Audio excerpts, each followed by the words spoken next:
ਸਤਿ ਸ਼੍ਰੀ ਅਕਾਲ ਜੀ। ਹਮਦਰਦ ਟੀਵੀ ਦੇਖਣ ਵਾਲੇ ਸਾਰੇ ਦਰਸ਼ਕਾਂ ਦਾ ਸਵਾਗਤ ਹੈ ਪ੍ਰੋਗਰਾਮ ਇਮੀਗ੍ਰੇਸ਼ਨ ਮੈਟਰਸ ਵਿੱਚ। ਮੈਂ ਹਾਂ ਤਰਨਜੀਤ ਕੌਰ ਘੁੰਮਣ ਹਾਜ਼ਰ ਹਾਂ ਜੀ ਲੈ ਕੇ ਤੁਹਾਡਾ ਆਪਣਾ ਪ੍ਰੋਗਰਾਮ, ਜਿਹਦੇ ਵਿੱਚ ਗੱਲਬਾਤ ਕਰਾਂਗੇ ਕੈਨੇਡੀਅਨ ਇਮੀਗ੍ਰੇਸ਼ਨ ਦੇ ਬਾਰੇ ਵਿੱਚ ਕੀ ਨਵੀਆਂ ਅਪਡੇਟਸ ਆਈਆਂ ਨੇ, ਇਹਦੇ ਬਾਰੇ ਅਸੀਂ ਗੱਲਬਾਤ ਕਰਾਂਗੇ। ਕੈਨੇਡੀਅਨ ਇਮੀਗ੍ਰੇਸ਼ਨ ਦੇ ਵਿੱਚ ਇਸ ਵਕਤ ਜੋ ਤਾਜ਼ਾ ਅਪਡੇਟਸ ਆਈਆਂ ਨੇ, ਖਾਸ ਤੌਰ ਤੇ ਸਪਾਊਸਲ ਓਪਨ ਵਰਕ ਪਰਮਿਟ ਵਾਲਿਆਂ ਲਈ ਆਈਆਂ ਨੇ। ਇਸ ਤੋਂ ਇਲਾਵਾ ਅਸੀਂ ਗੱਲਬਾਤ ਕਰਾਂਗੇ ਕੈਨੇਡੀਅਨ ਇਮੀਗ੍ਰੇਸ਼ਨ ਨੂੰ ਲੈ ਕੇ, ਜੋ ਇਸ ਵਕਤ ਅਸੀਂ ਦੇਖ ਰਹੇ ਹਾਂ ਕਿ ਇਮੀਗ੍ਰੇਸ਼ਨ ਦੇ ਨਾਮ ਦੇ ਉੱਤੇ ਜੋ ਫਰਾਡਸ ਹੋ ਰਹੇ ਨੇ, ਚਾਹੇ ਉਹ ਮੈਰਿजेस ਤੇ ਹੋਣ, ਚਾਹੇ ਉਹ ਵਰਕ ਪਰਮਿਟ ਨੂੰ ਲੈ ਕੇ ਹੋਣ, ਇਹਨੂੰ ਦੇਖਦੇ ਹੋਏ ਕੈਨੇਡਾ ਇਮੀਗ੍ਰੇਸ਼ਨ ਵਿਭਾਗ ਨੇ ਸਖਤੀ ਕਰਨੀ ਸ਼ੁਰੂ ਕਰ ਦਿੱਤੀ ਹੈ। ਅਜਿਹੇ ਵਿੱਚ ਹੁਣ ਇਸ ਵਕਤ ਕੀ ਨਵੀਆਂ ਤਾਜ਼ਾ ਅਪਡੇਟਸ ਆ ਰਹੀਆਂ ਨੇ, ਇਹਦੇ ਬਾਰੇ ਅਸੀਂ ਗੱਲਬਾਤ ਕਰਾਂਗੇ। ਤੁਹਾਡਾ ਕੋਈ ਸਵਾਲ ਹੈ ਕੈਨੇਡੀਅਨ ਇਮੀਗ੍ਰੇਸ਼ਨ ਨੂੰ ਲੈ ਕੇ, ਸਾਨੂੰ ਅੱਜ ਦੇ ਲਾਈਵ ਪ੍ਰੋਗਰਾਮ 'ਚ ਤੁਸੀਂ ਕਾਲ ਕਰ ਸਕਦੇ ਹੋ। ਤੁਹਾਡੇ ਸਵਾਲਾਂ ਦੇ ਜਵਾਬ ਦੇਣ ਲਈ ਤੇ ਅੱਜ ਦੇ ਮੁੱਦਿਆਂ ਉੱਤੇ ਗੱਲਬਾਤ ਕਰਨ ਲਈ ਸਾਡੇ ਨਾਲ ਜੁੜ ਚੁੱਕੇ ਨੇ ਜੀ ਆਈਸੀਸੀ ਇਮੀਗ੍ਰੇਸ਼ਨ ਤੋਂ ਮਿਸਟਰ ਮਨੂ ਦੱਤਾ। ਸਵਾਗਤ ਹੈ ਸਰ। ਤਰਨ ਜੀ, ਥੈਂਕ ਯੂ ਵੈਰੀ ਮਚ। ਸਭ ਤੋਂ ਪਹਿਲਾਂ ਤਾਂ ਤੁਹਾਨੂੰ ਤੇ ਸਾਰੇ ਹੀ ਵਿਊਅਰਸ ਨੂੰ ਆਈਸੀਸੀ ਇਮੀਗ੍ਰੇਸ਼ਨ ਦੀ ਸਮੁੱਚੀ ਟੀਮ ਵੱਲੋਂ ਐਮਡੀ ਮਨੂ ਦੱਤਾ ਤੇ ਆਰਡੀ ਰਿਪੁਦਮਨ ਸਿੰਘ ਢਿੱਲੋਂ ਵੱਲੋਂ ਸਤਿ ਸ਼੍ਰੀ ਅਕਾਲ, ਨਮਸਕਾਰ ਤੇ ਆਦਾਬ, and thank you very much for having us on air. ਕੀ ਹਾਲ ਚਾਲ ਹੈ ਸਰ? ਆਲ ਗੁੱਡ ਤਰਨ ਜੀ। ਹੁਣ ਤਾਂ ਸਭ ਕੁਝ ਖੁੱਲਣਾ ਸ਼ੁਰੂ ਹੋ ਚੁੱਕਿਆ ਵਾ। ਹੁਣ ਤਾਂ ਕੈਨੇਡਾ ਵੀ ਓਪਨ ਹੋ ਗਿਆ, ਯੂਐਸ ਕਹਿ ਰਹੇ ਨੇ ਹੁਣ ਨਵੰਬਰ 'ਚ ਓਪਨ ਹੋ ਜਾਏਗਾ, ਇੰਡੀਆ ਨੇ ਵੀ ਓਪਨ ਕਰਨਾ ਸ਼ੁਰੂ ਕਰ ਦਿੱਤਾ ਹੈ। I think it is a good news ਹਰ ਇੱਕ ਵਾਸਤੇ, ਹਰ ਇੱਕ ਇੰਡੀਵਿਜੂਅਲ ਵਾਸਤੇ, ਹਰ ਬਿਜ਼ਨਸ ਵਾਸਤੇ, ਇਕਨੋਮੀ ਵਾਸਤੇ, ਕੈਨੇਡਾ ਦੀ, ਬਾਕੀ ਮੁਲਕਾਂ ਦੀ, ਐਂਡ ਖਾਸ ਕਰ ਸਾਡੇ ਆਪਣੇ ਮਾਹੌਲ ਵਾਸਤੇ, ਬਿਕੋਜ਼ ਬਹੁਤ ਸਾਰੀਆਂ ਫੈਮਿਲੀਜ਼ ਇਹੋ ਜਿਹੀਆਂ ਜਿਹੜੀ ਆਪਣੇ ਭੈਣ ਭਾਈ ਨੂੰ, ਆਪਣੇ ਮੰਮੀ ਡੈਡੀ ਨੂੰ ਨਹੀਂ ਮਿਲ ਪਾਏ, ਕਿੰਨੇ ਅਰਸੇ ਹੋ ਗਏ। ਤੋ it is a very very good news. So ਇਸ ਮਾਹੌਲ ਦੇ ਵਿੱਚ whatever is happening is good, would be good now। ਬਿਲਕੁਲ ਜੀ। ਤੇ ਅੱਜ ਆਪਾਂ ਨਾਲ ਦੀ ਨਾਲ ਹੀ ਆਪਣੇ ਮੁੱਦਿਆਂ ਦੇ ਉੱਤੇ ਵੀ ਗੱਲਬਾਤ ਕਰ ਲਈਏ। ਸਭ ਤੋਂ ਪਹਿਲਾਂ ਸਪਾਊਸਲ ਓਪਨ ਵਰਕ ਪਰਮਿਟ ਦੇ ਵਿੱਚ ਕੁਝ ਚੇਂਜਸ ਤੁਸੀਂ ਗੱਲ ਕਰ ਰਹੇ ਸੀ ਆਈਆਂ ਨੇ, ਇਹਦੇ ਬਾਰੇ ਗੱਲ ਕਰਾਂਗੇ। ਪਹਿਲਾਂ ਇੱਕ ਕਾਲਰ ਜੁੜ ਗਏ ਨੇ। ਸਤਿ ਸ਼੍ਰੀ ਅਕਾਲ ਜੀ, ਕਿੱਥੋਂ ਬੋਲ ਰਹੇ ਹੋ, ਕੀ ਕਹਿਣਾ ਚਾਹੁੰਦੇ ਹੋ? ਹਾਂਜੀ, ਮਨਪ੍ਰੀਤ ਸਿੰਘ ਬੋਲਦਾ ਜੀ, ਬ੍ਰਿਟਿਸ਼ ਕੋਲੰਬੀਆ ਤੋਂ। ਹਾਂਜੀ, ਸਤਿ ਸ਼੍ਰੀ ਅਕਾਲ ਜੀ, ਦੱਸੋ ਕੀ ਸਵਾਲ ਹੈ? ਹਾਂਜੀ, ਮੈਂ ਲਾਈਕ ਆਪਦੇ ਸਪਾਊਸ ਦੀ ਫਾਈਲ ਅਪ੍ਰੈਲ ਦੇ ਵਿੱਚ ਲਾਈ ਸੀਗੀ, ਹਨਾ, ਤੇ ਲਾਈਕ ਮੇਰੇ ਕੋਲ ਕੋਈ ਕਨਫਰਮੇਸ਼ਨ ਨਹੀਂ ਆਈ। ਲਾਈਕ ਮੈਂ ਫੀਸ ਵੀ ਭਰਤੀ, ਸਾਰਾ ਕੁਝ। ਲਾਈਕ ਇਹ ਯੂਜ਼ੂਅਲੀ ਹੈ ਕਿ ਇੰਨਾ ਟਾਈਮ ਲੱਗ ਜਾਂਦਾ ਜਾਂ ਕੋਈ ਇਹ ਮੈਨੂੰ ਲਈ ਕੁਝ ਕਰਨਾ ਚਾਹੀਦਾ? ਲਾਈਕ ਆਲਮੋਸਟ 6 ਮੰਥ ਹੋ ਚੱਲੇ ਆ ਜੀ, ਮੈਨੂੰ ਫਾਈਲ ਨੰਬਰ ਹੀ ਨਹੀਂ ਮਿਲਿਆ ਹੈ ਜੀ। ਸਰ ਤੁਸੀਂ ਕੁਝ, ਤੁਹਾਡਾ ਕੀ ਸਟੇਟਸ ਹੈਗਾ ਇੱਥੇ? ਮੈਂ ਪੀਆਰ ਹਾਂ ਜੀ ਇੱਥੇ। ਤੁਸੀਂ ਆਪਣੇ ਸਪਾਊਸਲ ਐਪਲੀਕੇਸ਼ਨ ਲਗਾਈ ਹੈ? ਓਕੇ, ਠੀਕ ਹੈ ਜੀ। ਹਾਂ ਹਾਂਜੀ ਜੀ, ਠੀਕ ਹੈ। ਤੁਸੀਂ ਟੀਵੀ ਸਕਰੀਨ ਤੇ ਆਨਸਰ ਸੁਣ ਸਕਦੇ ਹੋ। ਥੈਂਕ ਯੂ, ਤੁਸੀਂ ਕਾਲ ਕੀਤੀ ਹੈ ਜੀ। ਇੱਕ ਮੇਰਾ ਹੋਰ ਕੁਐਸਚਨ ਹੈ ਜੀ ਨਾਲ। ਹਾਂਜੀ, ਦੱਸੋ ਕੀ ਸਵਾਲ ਹੈ? ਹਾਂ, ਆਪਾਂ ਲਾਈਕ ਉਹਨਾਂ ਨੂੰ ਬੈਸਟ ਵੀਜ਼ੇ ਤੇ ਸੱਦ ਸਕਦੇ ਹਾਂ ਜੇ ਲਾਈਕ ਉਹ ਵੀਜ਼ਾ ਨਹੀਂ ਹਜੇ ਲੱਗ ਰਿਹਾ? ਜੀ ਠੀਕ ਹੈ ਜੀ, ਤੁਸੀਂ ਟੀਵੀ ਸਕਰੀਨ ਤੇ ਆਨਸਰ ਸੁਣ ਲਓ ਜੀ। ਸਰ ਪਹਿਲਾਂ ਆਪਾਂ ਰਿਪਲਾਈ ਉਹ ਕਰਦੀ ਹਾਂ। ਤਰਨ, ਪਹਿਲੀ ਗੱਲ ਤਾਂ ਸਪਾਊਸਲ ਐਪਲੀਕੇਸ਼ਨ ਦਾ ਜਿਹੜਾ ਪ੍ਰੋਸੈਸਿੰਗ ਟਾਈਮ ਹੈਗਾ, ਜਿਹੜਾ ਫਾਈਲ ਨੰਬਰ ਆਉਣ ਦਾ ਅੱਜ ਦੀ ਤਰੀਕ ਦੇ ਵਿੱਚ, ਉਹ 6 ਤੋਂ 8 ਮਹੀਨਿਆਂ ਦੇ ਵਿੱਚ ਚਲਾ ਗਿਆ ਹੈਗਾ। ਸੋ ਹਾਲੇ ਥੋੜਾ ਜਿਹਾ ਹੋਰ ਲੱਗਣਾ ਹੈਗਾ, ਬਿਕੋਜ਼ ਪਹਿਲੇ ਪ੍ਰੋਸੈਸਿੰਗ ਟਾਈਮ ਹੁੰਦਾ ਸੀਗਾ 90 ਤੋਂ 120 ਦਿਨ, 155 ਦਿਨ ਤੱਕ ਵੀ ਚਲਾ ਗਿਆ ਸੀਗਾ। ਬਟ ਹੁਣ ਟਾਈਮ ਵਧਿਆ ਹੋਇਆ ਬਿਕੋਜ਼ ਆਫ ਪੈਂਡੈਮਿਕ, ਸਾਰੀ ਚੀਜ਼ਾਂ ਸਟੈਂਡ ਸਟਿਲ ਸੀਗੀਆਂ। ਸੋ ਫਾਈਲ ਨੰਬਰ ਆਉਣ ਦੇ ਵਿੱਚ 8 ਮਹੀਨਿਆਂ ਦਾ ਘੱਟੋ ਘੱਟ ਟਾਈਮ ਚੱਲ ਰਿਹਾ ਸੀਗਾ। So just wait and watch ਜੀ। ਐਂਡ ਦੂਜਾ, ਤੁਸੀਂ ਕਿਹਾ ਕਿ ਵਿਜ਼ਿਟ ਵੀਜ਼ਾ ਤੇ ਬੁਲਾ ਸਕਦੇ ਹੋ, ਬਿਲਕੁਲ ਬੁਲਾ ਸਕਦੇ ਹੋ ਜੀ। ਵਿਜ਼ਿਟ ਵੀਜ਼ਾ ਤੇ ਤੁਹਾਡੇ ਤੁਸੀਂ ਉਹ ਐਪਲੀਕੇਸ਼ਨ ਪੁੱਟ ਅਪ ਕਰ ਸਕਦੇ ਹੋ। ਬਿਲਕੁਲ sir, spousal open work permit ਦੀ ਚੇਂਜਸ ਦੇ ਬਾਰੇ ਗੱਲਬਾਤ ਕਰ ਰਹੇ ਸੀ। ਸੋ ਕੀ ਚੇਂਜਸ ਆਈਆਂ ਨੇ? ਤਰਨ, ਬਹੁਤ ਸਾਰੀਆਂ ਵੱਡੀਆਂ ਚੇਂਜਸ ਅਨਾਉਂਸ ਕੀਤੀਆਂ ਗਈਆਂ। ਬੇਸਿਕਲੀ ਲੂਪ ਹੋਲਸ ਕਾਫੀ ਜ਼ਿਆਦਾ ਸੀਗੇ, ਜਿਹਦਾ ਵਿੱਚ ਲੋਕੀ ਕਾਫੀ ਫਾਇਦਾ ਚੱਕਦੇ ਸੀਗੇ ਨਾ ਲੂਪ ਹੋਲਸ ਦਾ। ਸੋ ਉਹਨਾਂ ਨੂੰ ਲੂਪ ਹੋਲਸ ਨੂੰ ਕਵਰ ਕਰਨ ਦੀ ਕੋਸ਼ਿਸ਼ ਕੀਤੀ ਗਈ ਹੈ। ਇਸ ਦੇ ਵਿੱਚ ਹੁੰਦਾ ਕੀ ਸੀਗਾ ਕਿ ਲੋਕੀ ਯੂਜ਼ ਤੇ ਅਬਿਊਜ਼ ਕਰਦੇ ਸੀਗੇ। ਯੂਜ਼ ਸਿਸਟਮ ਇੱਕ ਐਗਜ਼ਿਸਟ ਕਰਦਾ ਪਿਆ, ਸਿਸਟਮ ਇਹਦੇ ਵਾਸਤੇ ਬਣਿਆ ਹੈ, ਲਾਜ਼ ਇਸੇ ਵਾਸਤੇ ਬਣੇ ਆ ਕਿ ਉਹ ਲੋਕਾਂ ਨੂੰ ਫਾਇਦਾ ਦੇ ਸਕਣ। ਬਟ ਤੁਹਾਨੂੰ ਪਤਾ ਕਈ ਵਾਰੀ ਇਹੋ ਜਿਹੇ ਐਪਲੀਕੈਂਟਸ ਹੁੰਦੇ ਨੇ, ਇਹੋ ਜਿਹੇ ਲੋਕ ਹੁੰਦੇ ਨੇ ਜਿਹੜਾ ਉਹਨਾਂ ਲੂਪ ਹੋਲਸ, ਉਹਨਾਂ ਸਿਸਟਮ ਦੇ ਵਿੱਚ ਲੂਪ ਹੋਲਸ ਲੱਭਦੇ ਨੇ ਕਿ ਇਹਨੂੰ ਮੈਂ ਕਿਸ ਤਰ੍ਹਾਂ ਆਪਣੇ ਮਰਜ਼ੀ ਦੇ, ਆਪਣੇ ਹਿਸਾਬ ਦੇ ਨਾਲ ਯੂਜ਼ ਕਰ ਸਕਦਾ। ਸੋ ਉਹ ਚੀਜ਼ਾਂ ਕਵਰ ਕਰਨ ਦੀ ਕੋਸ਼ਿਸ਼ ਕੀਤੀ ਗਈ ਹੈ ਇਸ ਚੇਂਜਸ ਦੇ ਵਿੱਚ। ਹੁਣ ਸਭ ਤੋਂ ਇੰਪੋਰਟੈਂਟ ਚੀਜ਼ ਹੈਗੀ ਹੈ ਕਿ ਪ੍ਰਿੰਸੀਪਲ ਜਦੋਂ ਕੋਈ ਵੀ ਵਰਕ ਪਰਮਿਟ ਤੇ ਆਉਂਦਾ ਜਾਂ ਕੋਈ ਸਟੱਡੀ ਪਰਮਿਟ ਤੇ ਆਉਂਦਾ, ਹੁਣ ਉਸ ਨੂੰ ਕਰਾਰ ਦਿੱਤਾ ਜਾਏਗਾ ਕਿ ਉਹ ਪ੍ਰਿੰਸੀਪਲ ਫੋਰਨ ਐਪਲੀਕੈਂਟ ਹੈਗਾ ਹੈ। ਠੀਕ ਹੈ, principal foreign applicant, principal foreign national ਦੇ ਨਾਲ ਕੀ ਹੋਏਗਾ ਕਿ ਉਹਦੇ ਸਪਾਊਸ ਨੂੰ ਜਿਹੜਾ ਵਰਕ ਪਰਮਿਟ ਮਿਲੇਗਾ, ਭਾਵੇਂ ਉਹ ਸਟੱਡੀ ਪਰਮਿਟ ਤੇ ਆ ਰਿਹਾ, ਭਾਵੇਂ ਵਰਕ ਪਰਮਿਟ ਤੇ ਆ ਰਿਹਾ, ਉਹ ਡਿਪੈਂਡੈਂਟ ਵਰਕ ਪਰਮਿਟ ਜਿਹੜਾ ਗ੍ਰਾਂਟ ਕੀਤਾ ਜਾਏਗਾ। ਲੋਕੀ ਕੀ ਕਰਦੇ ਸੀਗੇ, ਅਬਿਊਜ਼ ਕਿਸ ਤਰ੍ਹਾਂ ਕਰਦੇ ਸੀਗੇ। ਹੁਣ ਜਿੱਦਾਂ ਸਟੂਡੈਂਟ ਆਇਆ, ਸਟੂਡੈਂਟ ਨੇ, ਸਪਾਊਸ ਨੇ ਆ ਕੇ ਇੱਥੇ ਓਪਨ ਵਰਕ ਪਰਮਿਟ ਲੈ ਲਿਆ, ਉਹਨੂੰ ਜੌਬ ਮਿਲ ਗਈ ਨੌਕ OAB ਕੈਟੇਗਰੀ ਦੇ ਵਿੱਚ। ਹੁਣ ਸਟੂਡੈਂਟ ਕੀ ਕਰਦਾ ਸੀਗਾ, ਉਹ ਜੌਬ ਛੱਡ, ਆਪਣੀ ਪੜ੍ਹਾਈ ਛੱਡ ਕੇ ਆਪਣੇ ਸਪਾਊਸ ਦੇ ਬੇਸ ਦੇ ਉੱਤੇ ਓਪਨ ਵਰਕ ਪਰਮਿਟ ਅਪਲਾਈ ਕਰ ਦਿੰਦਾ ਸੀਗਾ ਅੰਡਰ ਡਿਫਰੈਂਟ ਨੌਕ, ਅੰਡਰ ਡਿਫਰੈਂਟ ਐਗਜ਼ੈਂਪਸ਼ਨ ਕੋਡ। ਉਹਦੇ ਨਾਲ ਉਹਨੂੰ ਵੀ ਵਰਕ ਪਰਮਿਟ ਮਿਲ ਜਾਂਦੀ ਸੀਗੀ ਤੇ ਸਪਾਊਸ ਕੋਲ ਵੀ। ਸੋ ਉਹ ਉਹਦੇ ਨਾਲ ਰਹਿ ਕੇ ਉਹ ਸਿਸਟਮ ਨੂੰ ਯੂਜ਼ ਕਰਕੇ PR ਵਾਸਤੇ ਕੁਆਲੀਫਾਈ ਹੋ ਜਾਂਦਾ ਸੀ। ਹੁਣ ਇਸੇ ਤਰ੍ਹਾਂ ਬੌਂਡਡ ਵਰਕ ਪਰਮਿਟ ਤੇ ਆਉਂਦੇ ਸੀਗੇ। ਬੌਂਡਡ ਵਰਕ ਪਰਮਿਟ ਤੇ ਆਏ, ਸਪਾਊਸ ਨੂੰ ਡਿਪੈਂਡੈਂਟ ਵਰਕ ਪਰਮਿਟ ਮਿਲ ਗਿਆ, ਹੁਣ ਸਪਾਊਸ ਜਿਹੜਾ ਸੀਗਾ ਉਹਨੂੰ ਨੌਕ OAB ਦੀ ਜੌਬ ਮਿਲ ਗਈ, ਇਹਨੇ ਆਪਣੇ ਸਪਾਊਸ ਦੇ ਬੇਸ ਦੇ ਉੱਤੇ ਅਪਲਾਈ ਓਪਨ ਵਰਕ ਪਰਮਿਟ ਵਾਸਤੇ ਕਰਤਾ, ਸੋ ਹੁਣ ਬੌਂਡਡ ਨਹੀਂ ਰਿਹਾ, ਉਹ ਓਪਨ ਤੇ ਆ ਗਿਆ। ਸੋ ਇਸ ਤਰ੍ਹਾਂ ਲੋਕਾਂ ਨੇ ਬੜੀ ਮੈਨੂਪੂਲੇਸ਼ਨਸ ਕੀਤੀਆਂ, ਬੜਾ ਸਿਸਟਮ ਨੂੰ ਯੂਜ਼ ਕੀਤਾ ਆ, ਐਂਡ ਉਸੇ ਸਿਸਟਮ ਨੂੰ, ਉਸੇ ਲੂਪ ਹੋਲ ਨੂੰ ਕਵਰ ਕਰਨ ਦੀ ਕੋਸ਼ਿਸ਼ ਕੀਤੀ ਗਈ ਹੈ ਇਹਨਾਂ ਚੇਂਜਸ ਦੇ ਤਹਿਤ। ਸੋ ਇਹਦੇ ਵਿੱਚ ਹੋਰ ਵੀ ਬੜੀ ਚੇਂਜਸ ਹੈਗੀਆਂ ਤਰਨ ਜੀ, ਜਿਸ ਤਰ੍ਹਾਂ ਡਿਪੈਂਡੈਂਟ ਵਰਕ ਪਰਮਿਟ ਅਪਲਾਈ ਕਰਨ ਵਾਸਤੇ ਪਿੱਛੇ ਤੁਹਾਨੂੰ ਪਤਾ ਇੰਡੀਆ ਦੇ ਵਿੱਚ ਕਿੰਨੀਆਂ ਸਟੋਰੀਜ਼ ਸਾਹਮਣੇ ਆਈਆਂ, ਕਿੰਨੀਆਂ ਕੰਪਲੇਂਟਸ ਹੋਈਆਂ, ਐਂਡ ਕੁਝ ਤੇ ਬੜੀਆਂ ਡਰਟੀ ਕੰਪਲੇਂਟਸ ਹੋਈਆਂ ਹੈਗੀਆਂ, ਐਂਡ ਜਿਹਦੇ ਵਿੱਚ ਮੀਡੀਆ ਦੇ ਵਿੱਚ and immigration minister and prime minister ਨੂੰ ਵੀ ਜਵਾਬ ਦੇਣਾ ਪਿਆ ਇਲੈਕਸ਼ਨ ਦੇ ਡਿਊਰਿੰਗ। ਸੋ ਉਸ ਚੀਜ਼ ਨੂੰ ਕਵਰ ਕਰਨ ਵਾਸਤੇ ਹੁਣ ਆਫੀਸਰਸ ਬਹੁਤ ਚੀਜ਼ਾਂ ਤੁਹਾਡੇ ਤੋਂ ਮੰਗ ਸਕਦੇ ਆ, and they have to ask for it ਤਾਕਿ genuineness of relationship, genuineness of marriage ਉਹਨਾਂ ਨੂੰ ਸਮਝ ਆਵੇ ਸਾਹਮਣੇ।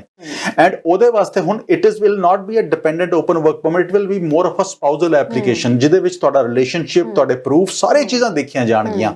ਸੋ ਐਸੇ ਕਰਕੇ ਤਾਂ ਕਿ ਕੋਈ ਸਿਸਟਮ ਨੂੰ, ਕੈਨੇਡੀਅਨ ਸਿਸਟਮ ਜਿਹੜਾ ਬੜਾ ਫਸਟ ਕਲਾਸ ਸਿਸਟਮ ਹੈ, ਉਹਨੂੰ ਅਬਿਊਜ਼ ਜਾਂ ਮਿਸਯੂਜ਼ ਨਾ ਕਰੇ। ਕਹਿੰਦੇ ਆ ਜਿਹੜੇ 4 ਲੋਕੀ ਗਲਤ ਚੀਜ਼ਾਂ ਕਰਦੇ ਆ ਉਹਦੇ ਕਰਕੇ ਬਾਕੀ 96 ਲੋਕੀ ਵੀ ਕਾਬੂ ਆ ਜਾਂਦੇ ਹੈਗੇ ਨੇ ਉਸ ਸਿਸਟਮ ਦੇ ਵਿੱਚ। ਜੀ ਹੁਣ ਇਹਦੇ ਵਿੱਚ ਚੇਂਜਸ ਕੀ ਹੋਈਆਂ ਨੇ, ਇਹਦੇ ਬਾਰੇ ਆਪਾਂ ਗੱਲਬਾਤ ਕਰਾਂਗੇ। ਦਰਸ਼ਕ ਨਾਲ ਜੁੜਨੇ ਸ਼ੁਰੂ ਹੋ ਗਏ ਨੇ। ਸਤਿ ਸ੍ਰੀ ਅਕਾਲ ਜੀ, ਕਿੱਥੋਂ ਬੋਲ ਰਹੇ ਹੋ ਤੇ ਕੀ ਸਵਾਲ ਹੈ? ਹੈਲੋ ਮੈਮ, ਮੈਂ ਇੰਡੀਆ ਤੋਂ ਬੋਲ ਰਿਹਾ ਸੀਗਾ। ਮੇਰਾ ਨੈਣੀ ਬਾਰੇ ਸਵਾਲ ਹੈ। ਐਕਚੁਅਲੀ ਮੇਰੀ ਫਾਈਲ ਲੱਗੀ ਹੋਈ ਹੈ ਮਾਰਚ ਦੇ ਵਿੱਚ ਤੇ ਮੇਰੇ ਕੋਲ ਟੈਂਪਰੇਰੀ ਨੰਬਰ ਆਇਆ ਹੈ, ਬਟ ਮੈਨੂੰ ਅੱਗੇਲਾ ਪ੍ਰੋਸੈਸ ਨਹੀਂ ਪਤਾ ਕਿ ਅਗਲਾ ਪ੍ਰੋਸੈਸ ਕਿੰਨੀ ਦੇਰ 'ਚ ਹੋਏਗਾ, ਐਂਡ ਉਸ ਤੋਂ ਬਾਅਦ ਮੈਨੂੰ ਕਿੰਨਾ ਹੋਰ ਟਾਈਮ ਲੱਗ ਜਾਏਗਾ ਤੇ ਫਰਦਰ ਪ੍ਰੋਸੈਸ ਕੀ ਹੋਏਗਾ ਮੇਰਾ, ਮੈਨੂੰ ਇਸ ਬਾਰੇ ਪਤਾ ਕਰਨਾ ਸੀ ਮੈਮ। ਤੁਹਾਡਾ ਨਾਮ ਕੀ ਹੈਗਾ ਜੀ? ਮੇਰਾ ਨਾਮ ਅਮਨ ਧਾਰੀਵਾਲ ਹੈ। ਓਕੇ ਅਮਨ ਜੀ, ਤੁਸੀਂ ਟੀਵੀ ਸਕਰੀਨ ਤੇ ਆਨਸਰ ਸੁਣ ਸਕਦੇ ਹੋ। ਥੈਂਕ ਯੂ, ਤੁਸੀਂ ਕਾਲ ਕੀਤੀ ਆ। ਜੀ ਸਰ। ਅਮਨ ਨੂੰ ਸਭ ਤੋਂ ਪਹਿਲੇ ਐਡਵਾਈਸ ਕਿ ਹਾਲੇ ਬੈਕਲੌਗ ਕਾਫੀ ਜ਼ਿਆਦਾ ਹੈਗਾ, ਤੁਹਾਨੂੰ ਵੇਟ ਕਰਨਾ ਪਏਗਾ। So just wait and watch. ਹਲੇ ਪਿਛਲਾ 2019 ਦਾ ਤੇ 2020 ਅਰਲੀ ਦਾ ਬੈਕਲੌਗ ਜਿਹੜਾ ਹੈਗਾ ਉਹ ਹੁਣ ਨਿਕਲ ਰਿਹਾ ਹੈਗਾ। So you will have to wait and there is nothing anybody can help you with. ਮੈਂ ਤੁਹਾਨੂੰ ਝੂਠੀ ਦਿਲਾਸਾ ਦੇ ਸਕਦਾ ਹੈਗਾ, ਬਟ ਉਹਦਾ ਫਾਇਦਾ ਕੋਈ ਨਹੀਂ। It is not worth it. And ICC immigration ਜਾਂ RD and MD ਨਾਲ ਤੁਸੀਂ ਜਦੋਂ ਗੱਲ ਕਰਦੇ ਹੋ ਤੇ you know we are known to give straightforward advice. So ਤੁਹਾਡੇ ਵਾਸਤੇ ਬੈਸਟ ਐਡਵਾਈਸ ਹੈਗੀ, it will take quite some time for you. So ਹਾਲੇ ਜਸਟ ਵੇਟ ਐਂਡ ਵਾਚ। ਜੀ ਬਿਲਕੁਲ। ਚੇਂਜਸ ਦੀ ਆਪਾਂ ਗੱਲ ਕਰ ਰਹੇ ਸੀ ਇਮੀਗ੍ਰੇਸ਼ਨ ਦੇ ਵਿੱਚ, ਜਿਹੜਾ ਸਪਾਊਸ ਵਰਕ ਪਰਮਿਟ ਹੈ, ਓਪਨ ਵਰਕ ਪਰਮਿਟ, ਉਹਦੇ ਵਿੱਚ ਚੇਂਜਸ ਦੇਖਣ ਨੂੰ ਮਿਲੀਆਂ ਨੇ। ਸੋ ਅਬਿਊਜ਼ ਕਿੱਦਾਂ ਹੋਇਆ ਇਹਦੇ ਬਾਰੇ ਤਾਂ ਆਪਾਂ ਗੱਲ ਕੀਤੀ। ਚੇਂਜਸ ਕੀ ਹੁਣ ਸਖਤੀ ਕੀਤੀ ਜਾ ਰਹੀ ਹੈ ਜਾਂ ਕੀ? ਬਿਲਕੁਲ ਤਰਨ ਜੀ, ਇਹਦੇ ਤੇ ਕਾਫੀ ਜ਼ਿਆਦਾ ਸਖਤੀ ਕੀਤੀ ਜਾਏਗੀ ਐਂਡ ਸਖਤੀ ਦੇ ਵਿੱਚ ਕਾਫੀ ਸਾਰੀ ਚੀਜ਼ਾਂ ਸਾਹਮਣੇ ਆਫੀਸਰਸ ਨੂੰ ਪੂਰੀ ਓਪਨਨੈਸ ਮਿਲ ਗਈ ਹੈ, ਪੂਰੀ ਪਾਵਰ ਮਿਲ ਗਈ ਹੈ। They can ask for any documentations. ਤੁਹਾਡੇ ਕੇਸ ਇਨਵੈਸਟੀਗੇਸ਼ਨਸ ਵੀ ਜਾ ਸਕਦੇ ਨੇ ਜੇ ਤੁਸੀਂ ਡਾਕੂਮੈਂਟੇਸ਼ਨ ਨੂੰ ਨਾਲ ਸਮਝ ਆਈ, ਐਂਡ ਉਸ ਤੋਂ ਬਾਅਦ ਤੁਹਾਡੇ ਉੱਤੇ ਬੈਨ ਵੀ ਲੱਗ ਸਕਦਾ ਹੈਗਾ ਜੇ ਫਰਾਡੂਲੈਂਟ ਡਾਕੂਮੈਂਟੇਸ਼ਨਸ ਵਾਸਤੇ ਜਾਂ ਕਿਸੇ ਹੋਰ ਚੀਜ਼ ਵਾਸਤੇ। ਇਸੇ ਤਰ੍ਹਾਂ ਜਿਹੜੇ post grad work permit apply ਕਰਦੇ ਸੀਗੇ, ਹੁਣ ਪੋਸਟ ਗ੍ਰੈਡ ਅਪਲਾਈ ਕਰਨ ਵਾਸਤੇ ਸਪਾਊਸ ਨੂੰ ਤਾਂ ਹੀ ਉਹ ਵਰਕ ਪਰਮਿਟ ਮਿਲੇਗਾ ਜੇ ਤੁਹਾਡੇ ਕੋਲ ਨੌਕ OAB ਦੀ ਜੌਬ ਹੈ।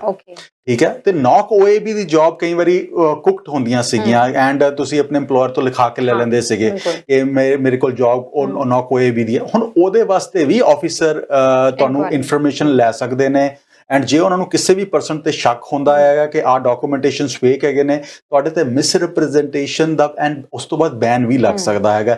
ਸੋ ਇੱਕੋ ਹੀ ਚੀਜ਼ ਸਭ ਤੋਂ ਪਹਿਲਾਂ ਕਹਿਣਾ ਚਾਹਾਂਗਾ, ਕੋਈ ਵੀ ਚੀਜ਼, ਕੋਈ ਫਰਾਡੂਲੈਂਟ ਡਾਕੂਮੈਂਟੇਸ਼ਨਸ, ਕੋਈ ਚੀਜ਼ ਇਹੋ ਜਿਹੀ ਨਾ ਕਰੋ ਕਿ ਜਿਹੜੀ ਤੁਹਾਡੇ ਕੈਰੀਅਰ ਨੂੰ ਐਂਡ ਤੁਹਾਡੇ ਲੌਂਗ ਟਰਮ ਦੇ ਵਿੱਚ ਤੁਹਾਡੇ ਪਲਾਨਸ ਨੂੰ ਸਾਰਾ ਜ਼ੀਰੋ ਕਰ ਦੇਵੇ।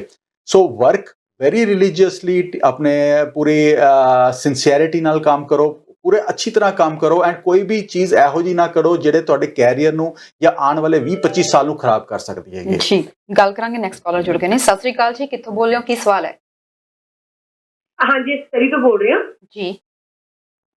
ਹਾਂਜੀ, ਮੇਰਾ ਸਵਾਲ ਇਹ ਆ ਕਿ ਜਿੱਦਾਂ ਕਿ ਮੇਰੇ ਸਿਸਟਰ ਆ ਰਹੀ ਹੈ, ਜਿੱਦਾਂ ਕਿ ਹੈ ਨਾ ਉਹਦੇ ਤੇ ਸਟੂਡੈਂਟ ਪਰਮਿਟ ਤੇ, ਪਰ ਉਹਦੇ ਕਾਲਜ ਦਾ ਜਿਹੜਾ ਜਿੱਦਾਂ ਕਿ ਸਾਨੂੰ ਚੇਂਜ ਕਰਨਾ ਪੈਣਾਗਾ। ਉਹ ਪਹਿਲਾਂ ਸੀਗਾ ਕਿ ਟੋਰਾਂਟੋ, ਪਰ ਸਾਨੂੰ ਸੀਗਾ ਕਿ ਮੈਂ ਇੱਥੇ ਸੀਗੀ, ਮੈਨੂੰ ਕਿ ਮੈਂ ਇੱਥੇ ਲੈ ਆਵਾਂ ਉਹਨੂੰ, ਪਰ ਉਹਨੂੰ ਹੁਣ ਐਡਮਿਸ਼ਨ ਮਿਲ ਰਹੀ ਆ ਜਨਵਰੀ ਉਹਦੇ ਵਿੱਚ ਸਮੈਸਟਰ ਦੇ ਵਿੱਚ। ਤੇ ਪਰ ਹੁਣ ਫਿਰ ਜੇ ਉਹ 3 ਮਹੀਨੇ ਨਹੀਂ ਕੁਛ ਕਰਦੇ ਹੈਗੇ, ਕੁਛ ਹੁਣ ਉਹਨੂੰ ਫ੍ਰੀ ਰਹਿਣਾ ਪੈਣਾ, ਤਾਂ ਫਿਰ ਇਹਦਾ ਕੋਈ ਇਸ਼ੂ ਤਾਂ ਨਹੀਂ ਹੈਗਾ? ਜੀ ਤੁਸੀਂ ਟੀਵੀ ਸਕਰੀਨ ਤੇ ਆਨਸਰ ਸੁਣ ਸਕਦੇ ਹੋ। ਥੈਂਕ ਯੂ, ਤੁਸੀਂ ਕਾਲ ਕੀਤੀ ਹੈ। ਓਕੇ ਜੀ ਸਰ। ਓਕੇ ਜੀ, ਜਦੋਂ ਵੀ ਕਦੀ ਸਟੂਡੈਂਟ ਇਹੋ ਜਿਹੇ ਸਟੇਟਸ ਤੇ ਆ ਕੇ ਕਾਲਜ ਚੇਂਜ ਕਰਦਾ ਤੇ 1 ਸਮੈਸਟਰ ਜਾਂ 2 ਸਮੈਸਟਰ ਨੂੰ ਵੇਟ ਕਰਨਾ ਪੈਂਦਾ, technically he should be going back, ਜਾਂ ਫਿਰ ਉਹਨੂੰ ਆਪਣਾ ਸਟੇਟਸ ਚੇਂਜ ਕਰਾ ਕੇ ਵਿਜ਼ਿਟ ਵੀਜ਼ਾ ਤੇ ਲੈ ਕੇ ਜਾਣਾ ਚਾਹੀਦਾ ਐਸ ਪਰ ਇਮੀਗ੍ਰੇਸ਼ਨ, ਐਂਡ ਬਾਅਦ ਚੋਂ ਜਦੋਂ ਐਡਮਿਸ਼ਨ ਸ਼ੁਰੂ ਹੋਣ ਵਾਲੀ ਹੋਵੇ, ਕਾਲਜ ਸ਼ੁਰੂ ਹੋਣਾ, ਫਿਰ ਵਾਪਸ ਸਟੇਟਸ ਦੇ ਉੱਤੇ ਸਟੱਡੀ ਪਰਮਿਟ ਤੇ ਜਾਣਾ। So this is as per rule. ਜੀ ਬਿਲਕੁਲ। ਆਪਾਂ ਚੇਂਜਸ ਦੀ ਗੱਲ ਕਰਦੇ ਪਏ ਸੀ ਸਰ, ਜਦੋਂ ਸਰਕਾਰ ਆਈ ਸੀ ਉਦੋਂ ਇਹ ਕਿਹਾ ਜਾ ਰਿਹਾ ਸੀ ਕਿ ਕਿਉਂਕਿ ਇਮੀਗ੍ਰੇਸ਼ਨ ਦੇ ਨਾਮ ਤੇ ਬਹੁਤ ਅਬਿਊਜ਼ ਕੀਤਾ ਜਾ ਰਿਹਾ ਜੀ। ਸੀਗਾ, ਤੇ ਉਦੋਂ ਇਮੀਗ੍ਰੇਸ਼ਨ ਦਾ ਮੈਟਰ ਕੋਈ ਖਾਸ ਕਿਸੇ ਨੇ ਮੁੱਦੇ ਵਿੱਚ ਰੱਖਿਆ ਵੀ ਨਹੀਂ ਸੀਗਾ। ਸੋ ਜੀ। ਹੁਣ ਸਰਕਾਰ ਆ ਰਹੀ ਹੈ, ਚੇਂਜਸ ਜਿਹੜੇ ਦੇਖਣ ਨੂੰ ਮਿਲ ਰਹੇ ਨੇ, ਇਹ ਜਿਹੜੀਆਂ ਖਬਰਾਂ ਹਾਈਲਾਈਟ ਹੋਈਆਂ ਨੇ ਜਾਂ ਮੈਰਿਜ ਫਰਾਡ ਦੀਆਂ ਗੱਲਾਂ ਆਈਆਂ ਨੇ ਸਾਹਮਣੇ, ਇਹਦੇ ਕਰਕੇ ਸਭ ਕੁਝ ਦੇਖਣ ਨੂੰ ਮਿਲ ਰਿਹਾ। ਐਬਸੋਲੂਟਲੀ ਤਰਨ ਜੀ, ਜਿੰਨੀਆਂ ਵੀ ਫਰਾਡ ਸਾਹਮਣੇ ਆਏ ਹੈਗੇ ਨੇ, ਐਂਡ ਤੁਹਾਨੂੰ ਪਤਾ ਤੁਹਾਨੂੰ ਯਾਦ ਹੋਏਗਾ ਕਿ ਇਮੀਗ੍ਰੇਸ਼ਨ ਈਵਨ ਪ੍ਰਾਈਮ ਮਿਨਿਸਟਰ ਸਾਹਿਬ ਨੂੰ ਵੀ ਸਾਡੇ ਆਨਸਰ ਕਰਨਾ ਪਿਆ ਸੀਗਾ ਜਸਟਿਨ ਟਰੂਡੋ ਸਾਹਿਬ ਨੂੰ ਡਿਊਰਿੰਗ ਇਲੈਕਸ਼ਨਸ, ਕਿ ਜਦੋਂ ਉਹ ਇੰਡੀਆ ਵਾਲਾ ਕੇਸ ਬੜਾ ਹਾਈਲਾਈਟ ਹੋਇਆ ਸੀਗਾ ਤੇ ਕਿਸੇ ਨੇ ਮੀਡੀਆ ਰਿਪੋਰਟ ਨੂੰ ਲੈ ਕੇ ਉਹਨਾਂ ਨੂੰ ਸਵਾਲ ਕੀਤਾ ਸੀਗਾ।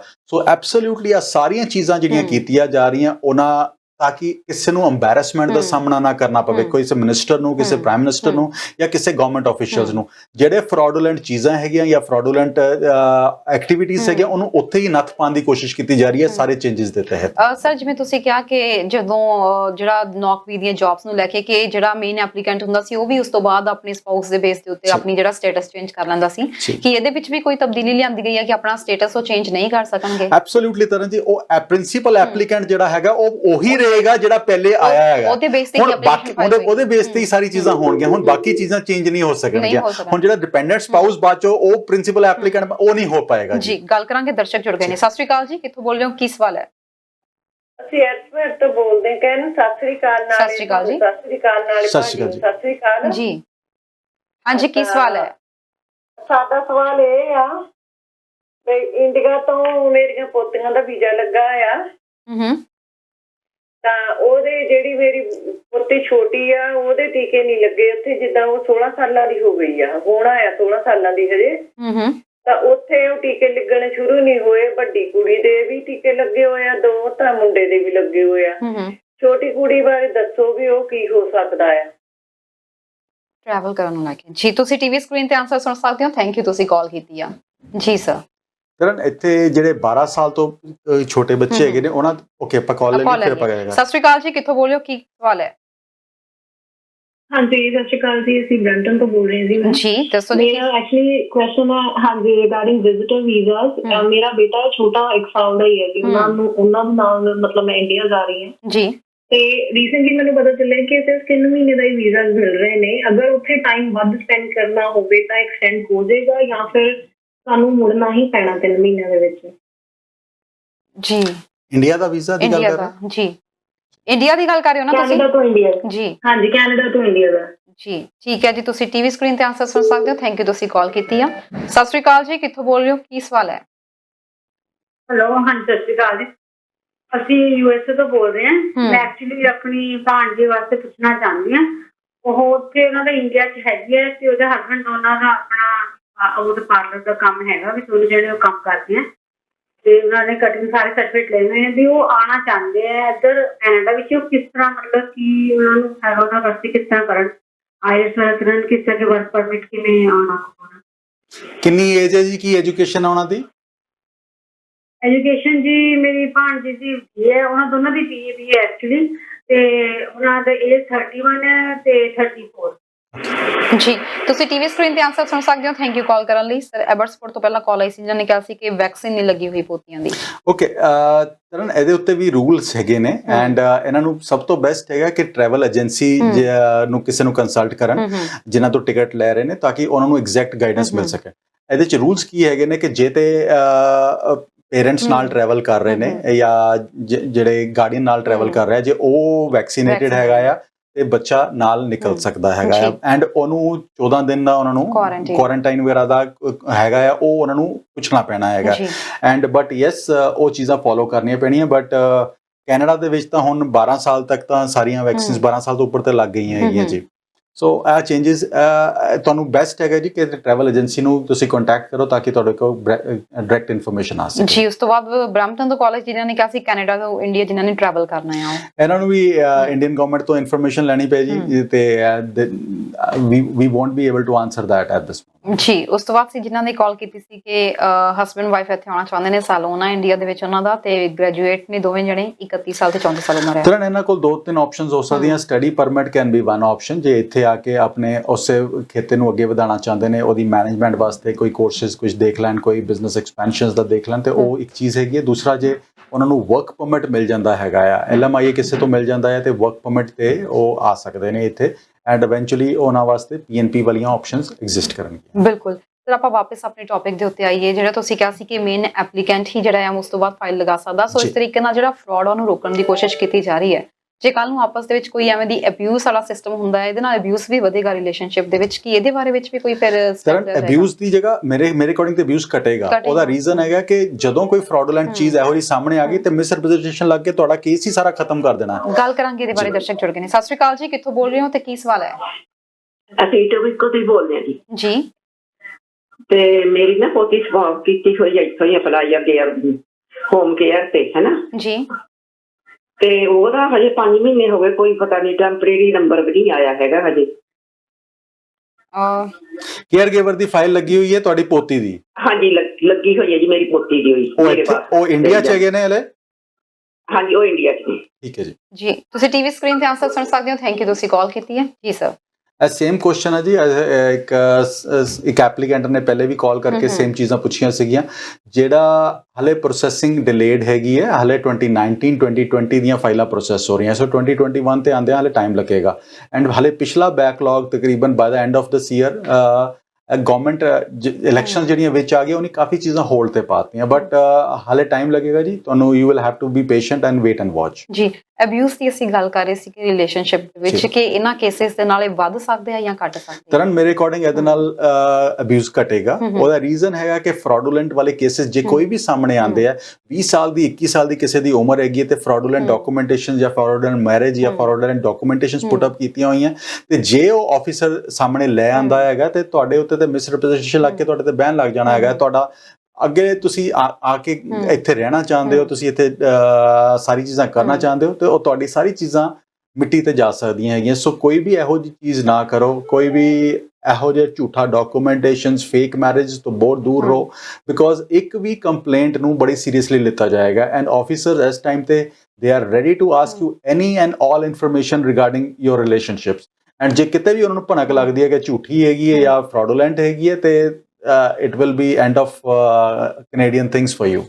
ਸਰ ਫਰਾਡ ਮੈਰਿਜਸ ਤੇ ਵੀ ਕਈ ਮਾਮਲੇ ਐਵੇਂ ਦੇ ਸਾਹਮਣੇ ਆਏ ਨੇ, ਜਿਹਦੇ ਵਿੱਚ ਚਾਹੇ ਉਹ ਸਟੂਡੈਂਟ ਹੋਵੇ ਜਾਂ ਫਿਰ ਵਰਕ ਪਰਮਿਟ ਹੋਲਡਰ ਹੋਵੇ ਜਾਂ ਫਿਰ PR ਹੋਲਡਰ ਹੋਵੇ, ਕਿ ਐਵੇਂ ਦੀਆਂ ਫੇਕ ਮੈਰਿਜਸ ਕੀਤੀਆਂ ਗਈਆਂ ਨੇ। ਕਿ ਇਹਦੇ ਵਿੱਚ ਵੀ ਸਟੇਟਸ ਨੂੰ ਕੱਲ ਨੂੰ ਖਤਰਾ ਹੋ ਸਕਦਾ ਜੇ ਕੁਝ ਪ੍ਰੂਵ ਹੁੰਦਾ ਹੈ ਤਾਂ? ਬਿਲਕੁਲ 100% ਹੋ ਸਕਦਾ ਤਰਨ ਜੀ। ਐਂਡ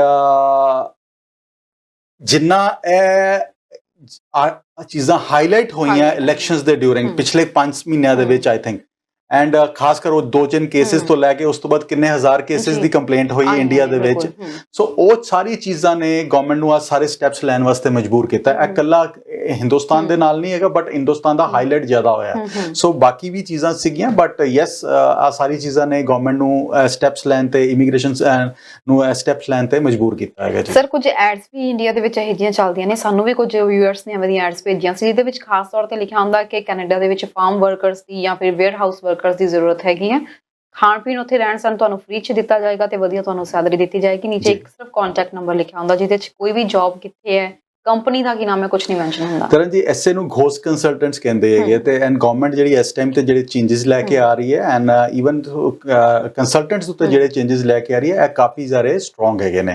ਸੋ ਖਾਸ ਕਰ ਘੋਸਟ ਕੰਸਲਟੈਂਟਸ ਦੇ ਉੱਤੇ ਗਵਰਨਮੈਂਟ ਇਸ ਟਾਈਮ ਪੂਰੀ ਫੋਕਸਡ ਹੈਗੀ ਹੈ, ਐਂਡ ਗਵਰਨਮੈਂਟ ਦੇ ਕੋਲ ਕਾਫੀ ਸਾਰੇ ਰਿਸੋਰਸਸ ਹੈਗੇ ਨੇ ਉਹਨਾਂ ਦੇ ਉੱਤੇ ਹੁਣ ਐਕਟ ਕਰਨ ਵਾਸਤੇ। ਸੋ ਐਸੇ ਕਰਕੇ ਲੋਕੀ ਹਾਈਲਾਈਟ ਕਰਦੇ ਆ ਕਿਉਂਕਿ ਨੰਬਰ ਤਾਂ ਚੇਂਜ ਹੋ ਜਾਏਗਾ, ਨਾ ਕੋਈ ਐਡਰੈਸ ਹੈਗਾ ਉੱਤੇ, ਨਾ ਕੋਈ ਕੰਪਨੀ ਦਾ ਨਾਮ ਹੈਗਾ, ਸੋ ਤੁਸੀਂ ਕਿਹਨੂੰ ਲੱਭ ਲੋਗੇ? ਸੋ ਕੰਪਨੀ ਦਾ ਫੋਨ ਨੰਬਰ ਚੇਂਜ ਹੋ ਗਿਆ ਤੇ ਉਹ ਬੰਦਾ ਚੇਂਜ ਹੋ ਗਿਆ।